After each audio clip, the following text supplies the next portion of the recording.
అండి వాడికి ఎగ్జామ్స్ కొంచెం చదువు చెప్పచ్చు, నేను వంట చదువుకోసం చేసుకుంటున్నా. చదువుకోసం వచ్చి అంటే వాడు ఎలా చదువుతాడు? వాడు చదివితే తెల్లారినట్టే అది. కొంచెం చెప్పాలి వాడికి. సుచి బుక్ తీసుకురా, చదువు చెప్తా. సుచి ఎన్ని చాప్టర్స్ ఉన్నాయి నీకు ఎగ్జామ్? 7 chapters daddy. 7 చాప్టర్సా? నేను ఇవన్నీ అమ్మో, ఏంటిది అర్థం కూడా అవ్వట్లేదు. అనవసరంగా చదువు చెప్తాను కమిట్ అయ్యానా. శృతి, ఆ వంట ఏదో నేను చేస్తా కానీ చదువు నువ్వే చెప్పు. నువ్వు చెప్తాను వీడు బాగా వింటాడు. సరే అయితే సాంబార్కి పప్పు ఉడకబెట్టేశాను, మిక్సీ పట్టి. వంకాయలకి కట్ చేసి ఫ్రై చేయాలి. ఇంకేమో పచ్చడి పోపు పెట్టి, పచ్చడి మిక్సీ పట్టేసి పోపు చేసేసి రైస్ పెట్టాలి, అది కూడా ఉంది. ఓకేనా?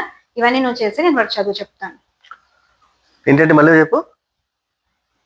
రైస్ పెట్టు, వంకాయని ఫ్రై చేయాలి, వంకాయలు కట్ చేసి ఫ్రై చేయి.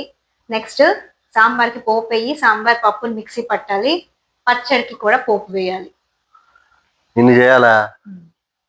బాబా, ఆఫీస్ కన్నా ఎల్లుంటే పోయి ఉండేది నాయన. ఇదేంద్రా ఇది ఇలా ఎక్కిపోయాను.